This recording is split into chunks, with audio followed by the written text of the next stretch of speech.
接下来我们要进行一个史上最奇怪的事情，就是只有 moderator 没有 speakers。当然，我们有一点点遗憾的，就是说昨天有2位大师，一个是来自 USC 的 David Quinn， 一个是来自 Cleveland 的 Laura Wood。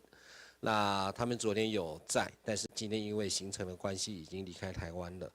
所以呢，不过我们有一些问题，事实上也是刚刚大家问到的。那我们事先有录影下来，待会就播给大家看。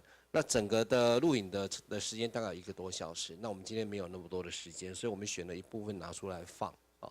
不过所有的整个的录影是在我们的网络上，大家都可以随时上去观看。所以我们接下来就开始哈。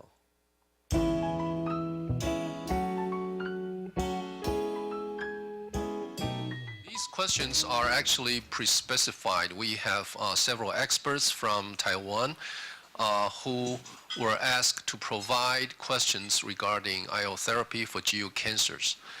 And actually, Dr. Quinn has reviewed all the questions, and I believe Laura did also. And I would like to thank Dr. Quinn for actually he had spent a lot of time preparing answers for these questions. He has also put in a lot of information, figures, data into the slides so that we can use these data, slides, results tomorrow for the annual meeting. So let's start with the first one. Today we have 3 major topics. The first topic will be when to treat patients with immunotherapy, with cancer immunotherapy. And the first question is like this. It's actually a general question about immunotherapy. According to current data, what is the role of immunotherapy in the following scenarios? We have a lot of here. And adjuvant therapy for high-risk urothelial cancer, first-line treatment for MUC in combination with chemo, MUC first-line monotherapy, maintenance therapy, second-line MUC treatment, and any potential to move these therapy forward in patients with non-metastatic, non-muscle invasive bladder cancer and muscle invasive bladder cancer. Dr. Quinn, please. So this is in the setting of the question about non-muscle invasive bladder cancer and also confined muscle invasive bladder cancer, and I've outlined some trials there that are of relevance. And just to say, there's no current clinical role for this outside of a clinical trial. We have a very large international adjuvant phase 3 study of atezolizumab versus observation that may be running here in Taiwan. It's about to complete accrual in May of this year, and then will take quite some time to mature because of the longer time course to an overall survival and DFS endpoint. And then the Ambassador study is a study that's going to be of a similar design, will follow almost straight on. It's now open in the United States. It's a phase 3 study with pembrolizumab versus observation, and it'll be a different population in the US because it'll be cooperative group, it'll be more real world than company-run studies.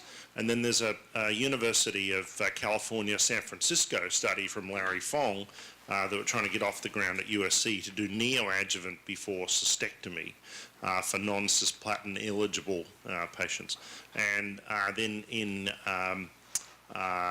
the space of muscle invasive disease, a SWOG concept that is now almost a trial called SWOG S1809, where chemoradiation is given with or without immuno-oncology therapy, and I can't remember what the agent is, but it's to look at that premise to see whether we can get an increase in bladder preservation. That study will incorporate our partners in NRG, which is now includes what was RTOG. And then in non-muscle invasive bladder cancer, we've got a lot of activity occurring. I'll put some examples there.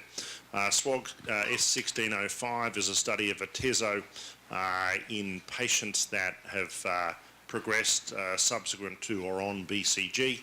Has 2 strata of carcinoma in situ or just high-grade superficial disease, led by Peter Black from the University of British Columbia. A commercial study, Keynote 57, which is with Pembro, and the ADAPT bladder trial, which was with durvalumab, are all of similar designs. And the FDA issued an RFA, if you like, a request for funding or request for trials in this area, because there hadn't really been any significant advances, some would argue, since BCG. So these are sizable phase 2 studies, and if we get a non-progression with any of them that's significant, they'll get accelerated approval, just like the metastatic disease. So actually, for these early stage bladder cancer, we actually don't have solid data right now.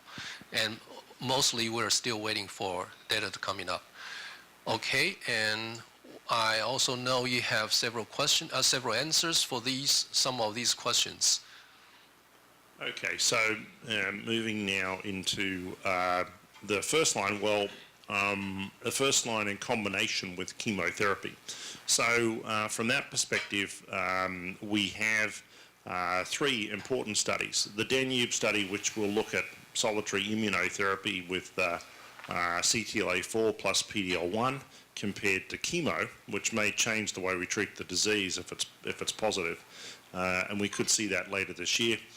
Keynote 361 and Vigor 130 are trials that are similar in that we're testing chemotherapy with platinum and gemcitabine, with or without an immuno-oncology agent, and also with an arm with just the immuno-oncology agent. Now that's interesting. We stratify for PD-L1 in these studies, but some of you who are doing Keynote 361 will be aware that the single agent arm of that study with pembrolizumab has been suspended, and we don't quite know why. We got an investigator letter, and I'm none the wiser. We haven't seen the data yet, but we're continuing to accrue in the group where it's chemotherapy plus or minus pembro. And that study will complete accrual also in the next few months. And in Vigor 130, which is with Atezo, also accruing extremely well. So we'll complete those studies and in the next year or two have significant data. So lots of new stuff coming. So can I ask one question to Laura? In combination with chemotherapy, how do we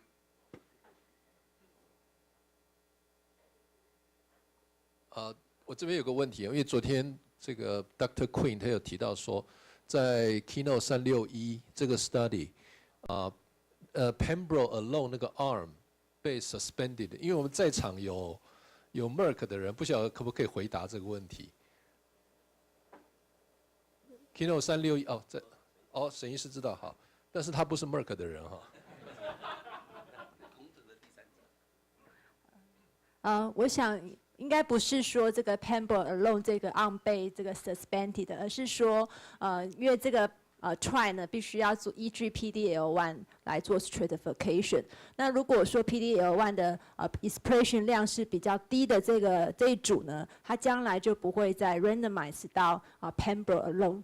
这个治疗的组别，意思就是说，很可能在前面的 interim analysis 的时候呢，看到呢，如果是 PD-L1 low expression 对于pembrolizumab alone 呢是效果不好的，所以他才做了这样子的一个 amendment。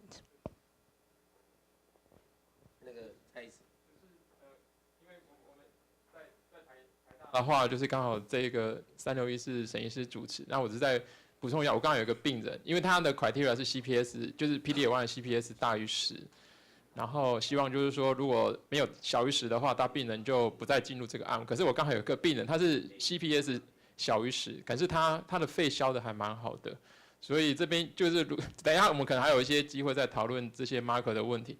所以其实对病人来讲，大家还是寻求对病人最有利的这个途径啊。但是以 data 来讲的话，大概目前会 suspend， 大概就是跟沈医师讲的道理是一样。不过病人端好像有些病人就不是完全如此。对啊，所以其实 biomarker 本来就是一个很大的issue，到底 cut off 应该多少，应该怎么样，到现在都还是很 argue， 所以我们就继续咯。differentiate side effects? Which side effects are chemo, which are from immunotherapy? Do you have any experiences? Yeah, so that can be a distinct challenge in trying to separate and identify what the causative agent is for the side effects. You know what the common side effects of the chemotherapeutic agent are. So if they're similar with those, then that will be one clue. If you're unsure of the etiology and hold the immunotherapy, if that side effect resolves quickly, then it was likely related to the chemotherapy or something else. If it takes longer for that side effect to resolve, then it is more likely the immune therapy.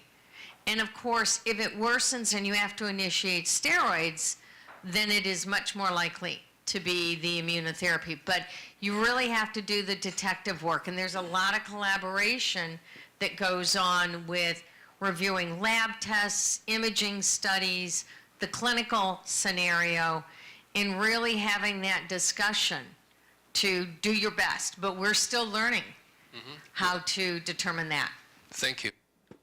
OK， 我想这个如果大家要做 combination therapy 的话，大家也会很 concerned 的。AE 到底哪一个 induce？We have a lot of data. David, do you want to comment more on this? Well, I think in the cisplatin ineligible patients where we had a real problem with therapy, we've got some great data from INVIGO 210 cohort 1. The agent now available outside of trials in all sorts of places, including Taiwan. Keynote 52 data I think are also good, not quite mature yet.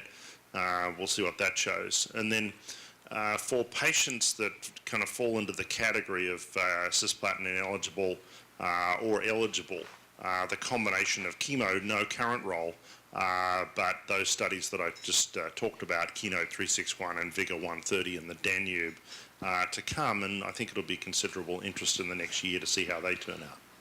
Okay. And of course, we have maintenance therapy. Actually, we are having some trials. You have any experiences when you are conducting these trials? So the Javelin study looks at avelumab every 2 weeks versus placebo for a year for patients that have had chemotherapy and had some sort of response to see whether early immunotherapy works. Avelumab has some issues people may know with the infusion interval, but also the infusion reactions occur in about 30% of patients, and they're not immune. They're like we get with rituximab when we treat lymphoma. Certainly they're real enough for the patients. And then we're doing a Hoosier Oncology Group randomized phase 2 study of Pembro versus placebo with a DFS endpoint, and that's accrued almost 100 patients. It's got about 20 to go, and that'll give an interesting read with that drug. Thank you. And then we are talking about second line for MUC, and of course there are many data coming up. And the next question is about renal cancer. 我猜刚刚的第一个大在问的问题，大概80%是出自普理事长的手中，是吧？那 OK， 所以 anyway， 他把刚刚苏医师的演讲事实上又重新 summarize 再 remind 了一次。那不晓得这个问题大家还有没有什么想要说几句话的？如果没有，我们下面还有来。我不晓得在座各位有没有做过 Avelumab 的临床试验因为刚才那个 David 他有提到说 Avelumab 有一些 infusion reaction。那当然这个其他的免疫的药物我们很少遇到 infusion reaction。我不晓得在座有没有经验？他说有30%的人会有 infusion 的 reaction。我们有没有人用过 Avelumab 临床试验？因为我知道国内还没有，但是应该是临床试验。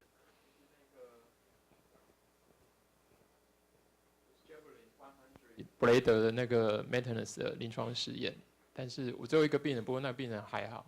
不过他很特别的是，他有一些 troponin T 上升的那个情况，很奇怪，就是因为 troponin T 是一个心脏的这个 enzyme， 他打完的时候，心脏那个 troponin T 的 enzyme 有点上升。不过后来跟 Merck 人讨论，会觉得这可能是 non-specific， 因为不见得，就是说它有可能是一些检测的方法造成 troponin T 上升，后来这个病人慢慢又变得比较正常，但是除此之外其实没有什么太大副作用。好，那我们接下来就讲 PD-L1 expression 的问题这到底能不能让大家当做一个 urothelial cancer treatment? 根据 Do you do PD-L1 testing staining? If yes, which kind of PD-L1 testing do you prefer? Or can all IO agents use the same biomarker testing? David, you want to comment? So I think until we saw Checkmate 214, the answer, and also the emotion study of Atezo and Bev in combination, I would have said no. And if going into those studies, if you had have asked me whether we'd be doing biomarkers in renal cell with all its heterogeneity and what have you, I would have probably said, get out of here. But I think there's evidence from each of those studies that PD-L1 may be important for patient selection, and the details are still to be worked out.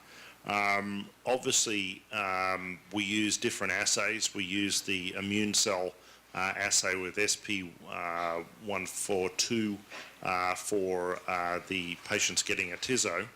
And we use the TPS assessment with nivolumab and ipilimumab. They're different antibodies. And in lung cancer, this has been looked at because they have the same problem. And the antibodies, in some cases, stain different things. So SP142 stains the immune cells and has a different characteristic. So at the moment, you need to do the paired antibody.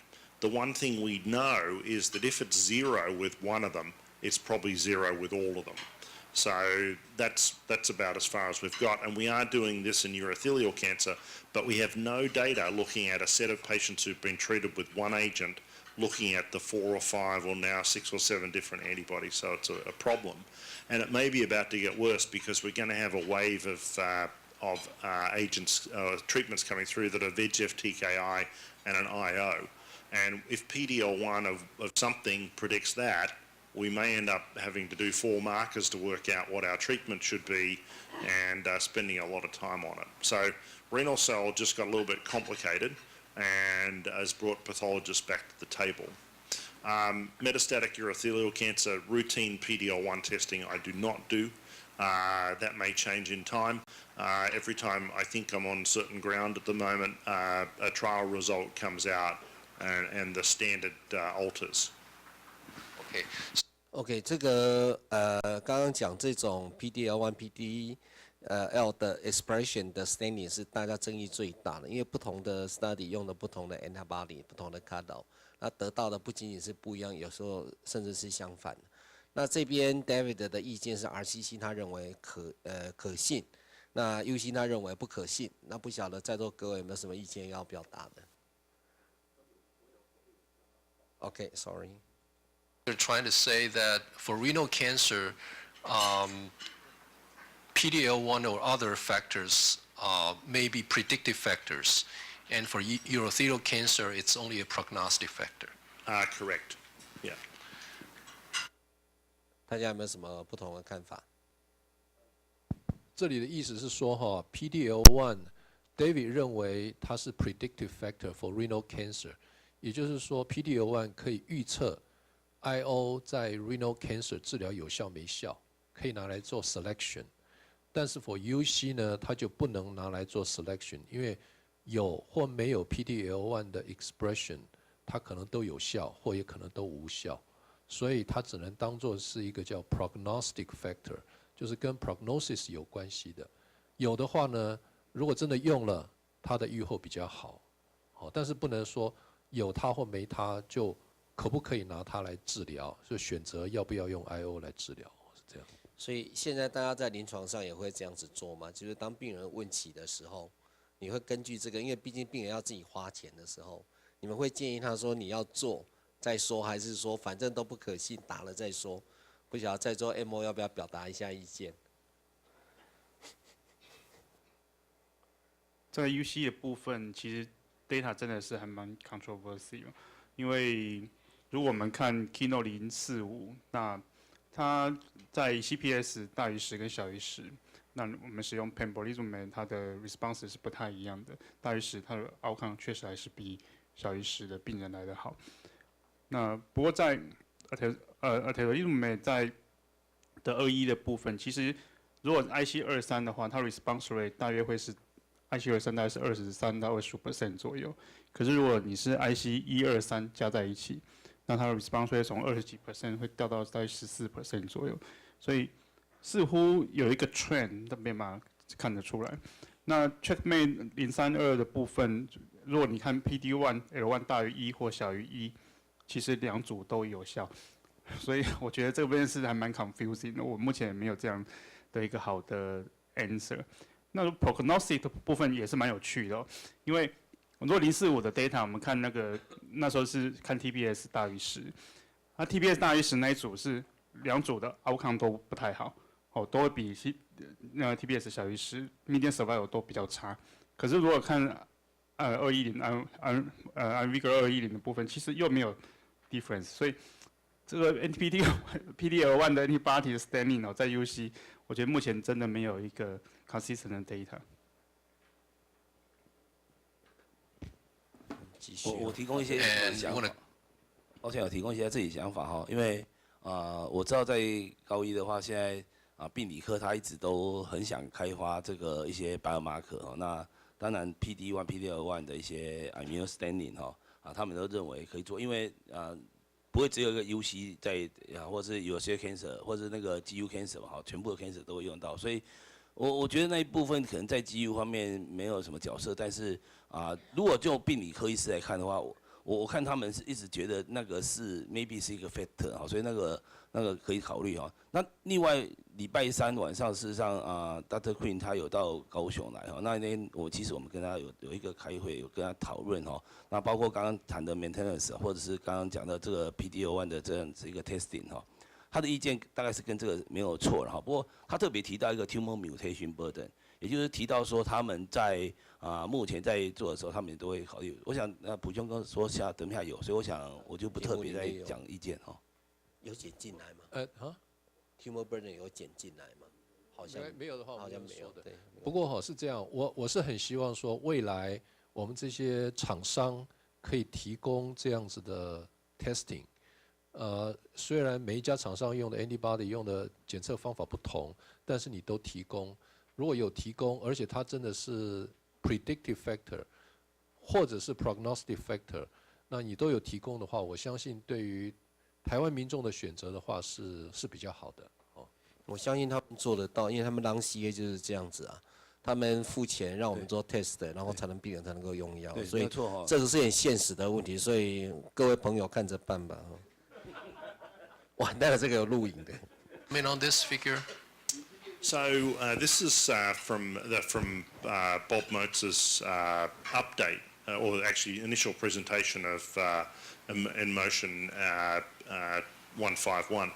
And so this is the overall survival curve in the selected patients who are PD-L1 positive. And out of his 36 slide set from GeoASCO, I was trying to pick this one because I didn't want to present the whole thing. But this hazard ratio of 0.68 for overall survival in this secondary endpoint makes me think that you can select patients to get what's a pretty well-tolerated therapy of atezo and bev and be superior to sunitinib, which has been our standard. And so in the good risk patients particularly, I think this may end up being a standard, and I've done a lot of studies where I've looked at data sequentially, and people were wondering whether this is going to get approved by the FDA. This study, the curves are far enough apart for me to think it's not going to be an issue. I don't see the election result being turned around from here, even though this is an early read. So I think this is going to lead to approval, and PD-L1 assessment's going to be something we're going to have to do to work this out. Because this is over survival, so are you changing your treatment paradigm right now when you're treating patients like this? I think, well, right now, no. We don't have the combination approved.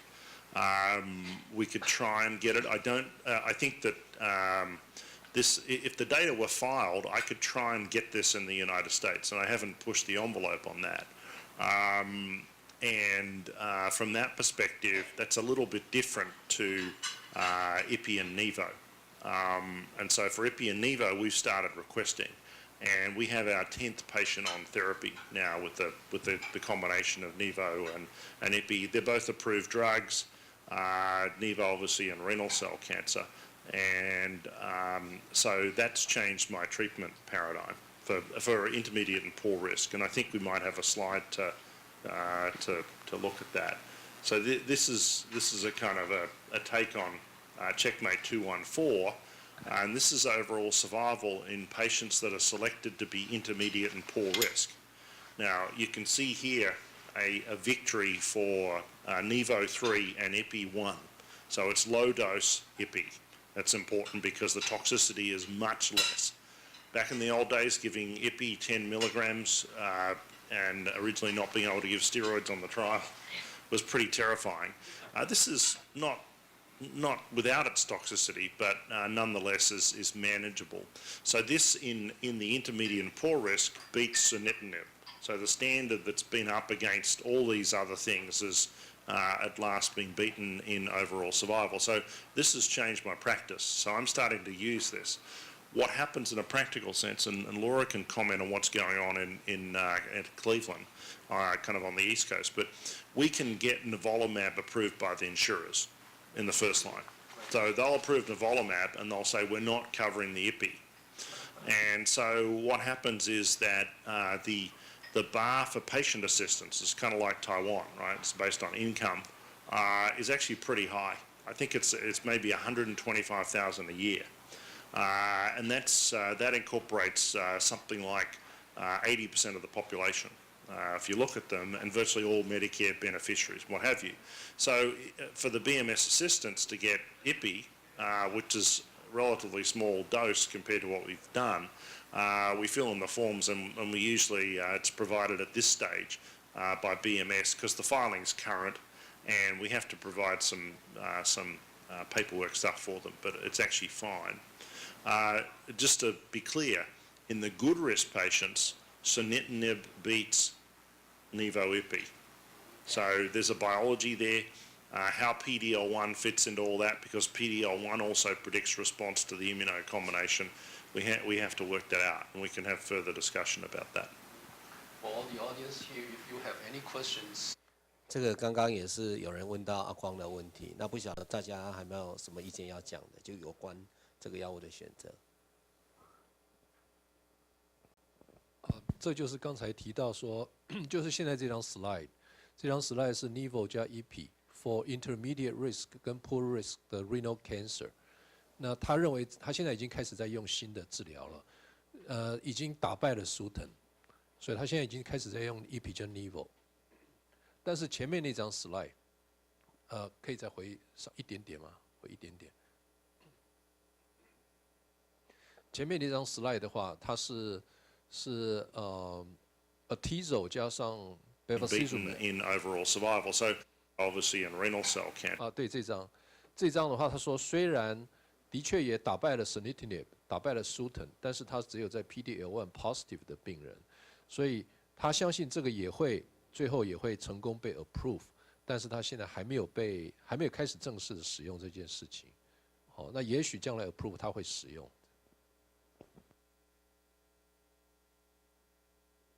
And so what happens? We fill in the forms and. In Taiwan or in all Asian countries, cost is always an issue. And how about in Cleveland, when you meet patients with cost issue? Yeah, cost is definitely an issue, not only the cost of the therapy, but you want to make sure you're using evidence-based decision-making, that the patient is involved in that, and then the patient can participate in the financial discussion as well. But it is definitely an issue. And again, there is the side effect management and assessment, because you don't want to be putting them through therapy that's going to give them significant toxicity, increase their expenses, and interfere with the potential for the overall benefit. So it's an ongoing discussion. It's about renal cancer. We have Capelson study, we have 214, Emotion 151. Which regimen would you prefer among these for treatment-naive renal cancer metastatic? I have no idea, so I want to know what Laura thinks. But you do have some random thoughts here.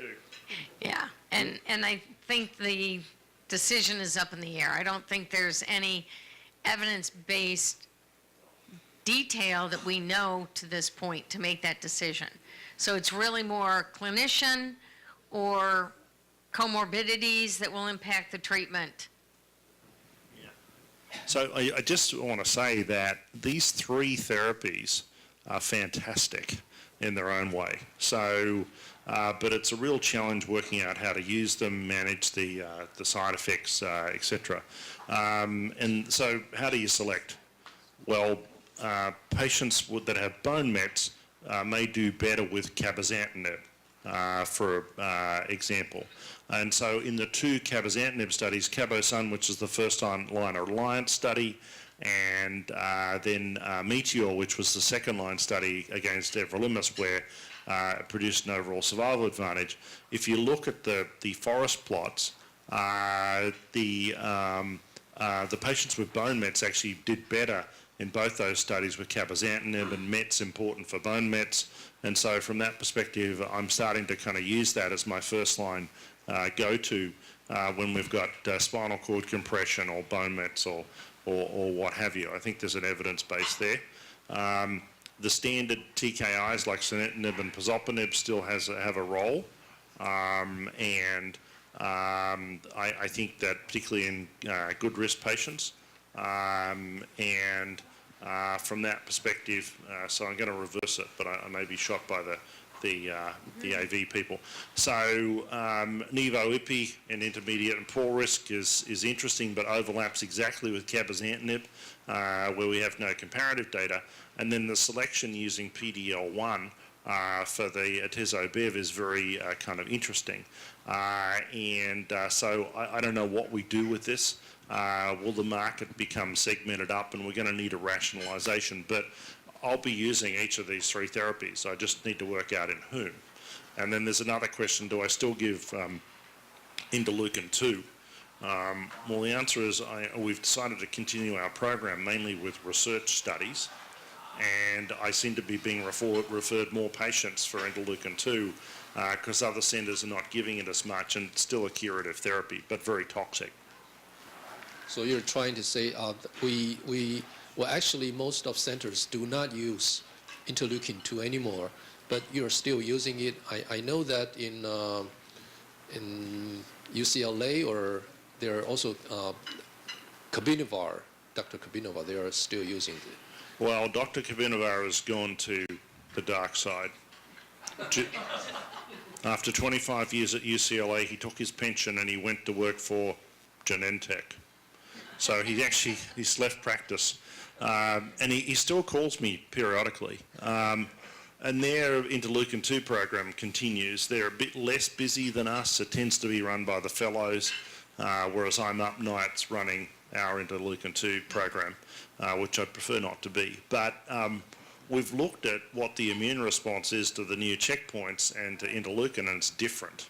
And I have a couple of studies that we're doing we have a combination with an IO that we're going to do with a briefer interleukin, and then also a combination with a tinostat where we published some phase 2 data with Roberto Pilli. So I think we've got an embarrassment of riches. And why do we opt to keep going? Well, my colleagues voted that I should keep doing it because they tend to send the patients to me. But we surveyed our referring base, and they said they would still send patients for IL-2 if we thought we could cure them, particularly in the good risk category. So we would give it instead of sunitinib or pazopanib. But it's an interesting discussion now, and I don't know what the answer is going to be in 2 years. And I think that is the most important point, and that is 2 years from now, 9 months from now, it's going to be a very different discussion. You know, Ipi-Nivo has the potential, at least in our institution, to completely replace high-dose IL-2 in these patients. The cost of an inpatient, the interference in quality of life and working ability and things like that, as opposed to an outpatient therapy. I think the bigger question then becomes is, do we need to give it continuously? And so I think that there is many, if not more, questions that we're getting on the list of to be determined than we are necessarily answers in trying to understand how to treat these patients. 那 IL-2 有没有人想讲些什么话呢？我刚才有提到说，大部分世界上的 center 都没有人在用 high dose IL-2 了哈，因为这个非常的 toxic。那但是呢 ，David Quinn 他还在用 IL-2 high dose IL-2 在 USC。那他刚刚有提到一个 Dr. Kabinivar， 那个我提到 Kabinivar， 但是他说 Kabinivar 是在 dark side， 他意思就是他们是黑暗骑士那一面哈。那Dr. Kabinivar 是在 UCLA。USC 呢，就是 David Quinn 是 USC， 是南加大。那 UCLA 呢，其实就在他隔壁哈，非常的近。这两个是一向都是竞争哈，都是竞争。当然这个 Kabinivar 是那边的 Medical Oncologist 的 Head， David Quinn 是这边的 Head， 所以这两个人其实是好朋友，也是竞争了哈。那刚刚提到 Dark Side， 那应该是一个这个开玩笑的了哈。两边也都在做，我曾经特别去 UCLA 去看他们做 IL-2 high dose IL-2 哈，那这真的就是所有的 setting 都是在 ICU 里面，病人是很强壮的走进来 ICU， 那在治疗当中呢，当然就是死去活来的哈。那之后出去的时候，当然大部分是可以出得去，大部分是可以出得去，总是要出去的。对，那当然 Laura 是说哈，在 Cleveland 那边已经不再用 high dose IL-2 了，因为刚才讲的 Ipi-Nivo 已经取代了，他认为已经取代了 high dose IL-2。那尤其是 Laura， 因为 Laura 她本身是一个 oncology nurse， 是一个非常资深的 oncology nurse，care 过非常多不同 regimen 治疗的这个病人哈，包括 high dose IL-2。我后来私底下问他，他说 high dose IL-2 实在是不应该再存在了哈。OK， 我们继续咯。Okay, and next is when do we stop? When do we stop immuno-oncology treatment? Indefinitely, 2 years later, until a complete response or any? David, you want to comment on this? So we have no data in GU cancer, so immuno-oncology therapy joins love and herpes and is forever. Until we stop, or we fall out of love, or we cure herpes. So we have some data with other things like melanoma and lung cancer, where if there's a deep response, we can stop, particularly with melanoma. But the trial in lung cancer, where they looked at stopping at a year, they had patients relapsing like half of them by 4 to 6 months. So there are different patterns. In urothelial cancer, we need to do some sort of trial and work that out. We had a year's experience with atezolizumab where there was no competition, and we treated, I think it was 56 patients, and 12 of them got to a year where they had major responses close to CR. So they did well in that year. For those patients, we said, well, we don't know whether to continue or not. 6 of them decided they wanted to stop. 2 of them have progressed, 4 of them not.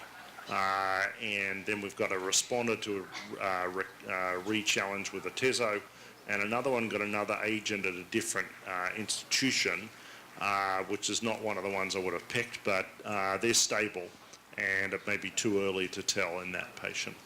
So we don't know. Yes. And I think one of the key things, and then we've got a question, I think one of the key things is continued enrollment in clinical trials. The challenge for us is going to be, as these drugs become approved, the referrals to do the clinical trials or the involvement and the patient's willingness to do the commitments for clinical trials really needs to continue so that we can better answer these questions. And now we come to part B. It's about treatment beyond IO monotherapy. We are going to talk about combination, sequencing, and the role of surgery. Surgery.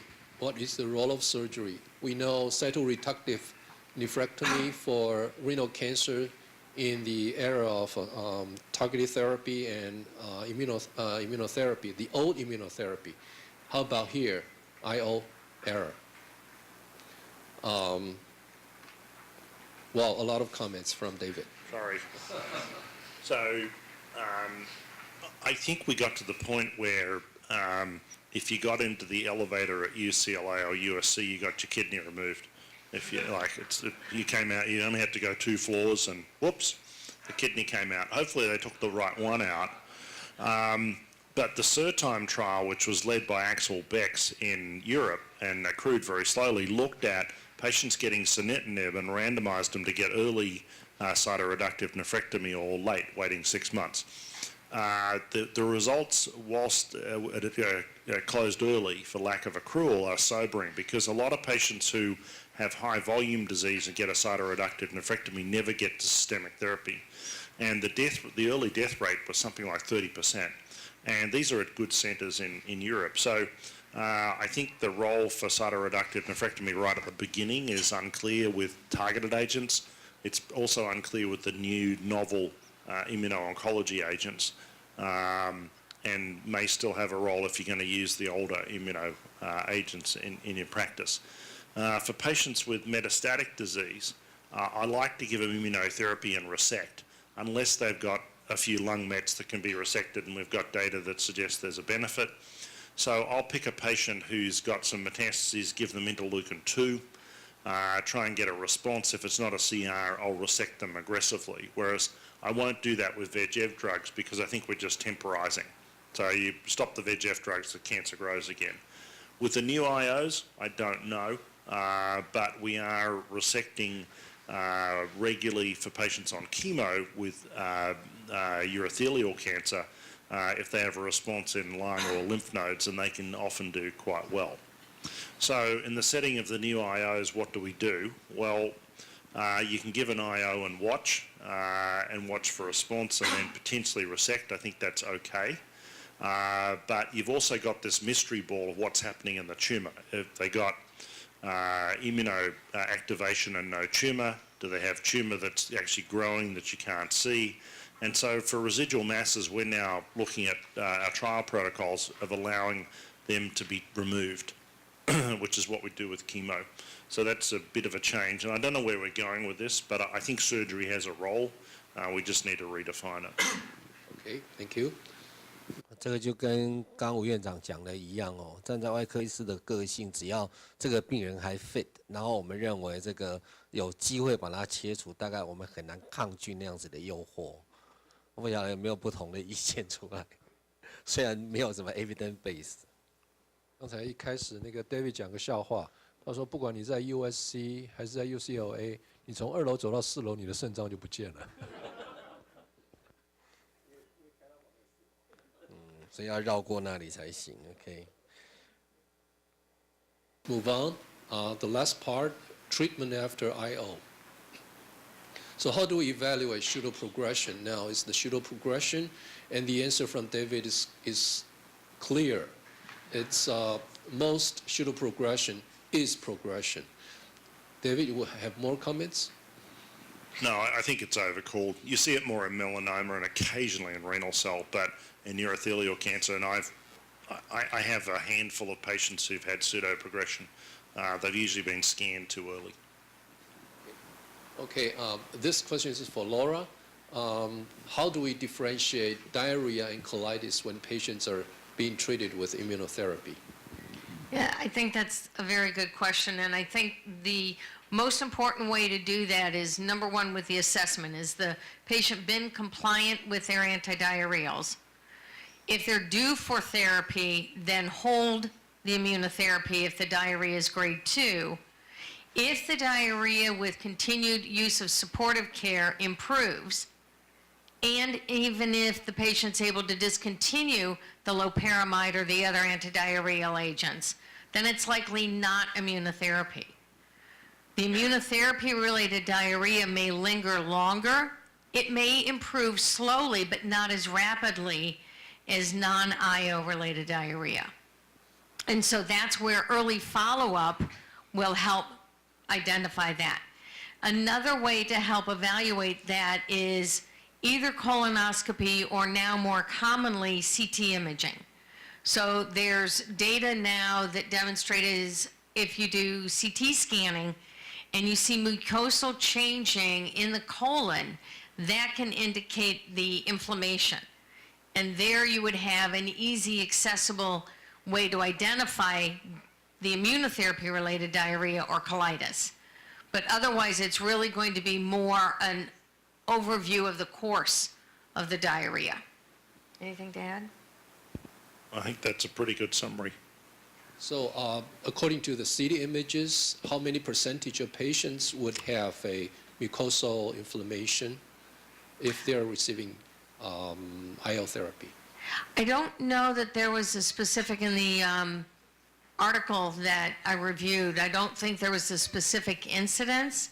It was just more that you could utilize CT scanning as an alternative approach to the colonoscopy. Whereas if you may not see the colon changes on imaging, you may still need to do the colonoscopy and biopsy. Okay. I believe this question has been addressed. Do you want to comment more about this? Yeah, actually, I would like to comment. We had a discussion during the break about fatigue. I think fatigue, not only in our chemotherapy patients, but in our immunotherapy patients, is one of the most challenging side effects to really understand and to manage. I think one of the important things with immunotherapy is, although the incidence of endocrinopathies is low, that really needs to be looked at with immunotherapy. So doing your thyroid panel, your cortisol, ACTH at baseline, and then if a patient does present with fatigue, you need to circle back and reevaluate the potential that you've got an endocrinopathy contributing to the fatigue. And so that may be one way of differentiating. I know in some of the immune-related side effects, we do the Western segregation, the WSR test, or CRP. So trying to find some of these markers of inflammation may be helpful. But I think it's important to think about the endocrinopathies, even though the incidence is low. So with immunotherapy, we have patients who have hypothyroidism as well as a hyperthyroidism. Why is this? Is it because patients who have hyperthyroidism eventually will go into hypo? I think that's a very true statement. It's just a matter of whether you obtain those thyroid tests at a time to capture the hyperthyroidism. I think you definitely have the hyperthyroidism. You have the inflammation initially, and then you burn out the thyroid and develop the hypothyroidism. So it's just a matter of whether you see the hyperthyroidism. 我们刚刚好准时3点20结束控制的刚刚好。那个刚刚有讲过，他全程没有剪过的那个限制版，在那个网络上大家自行去观看。然后我们就什么叫限制版？限制级呢，一刀未剪呢。我们现在看到的是已经剪接过的。我们有些人要去赶高铁的。OK， 好，那我们再次感谢吴东林部长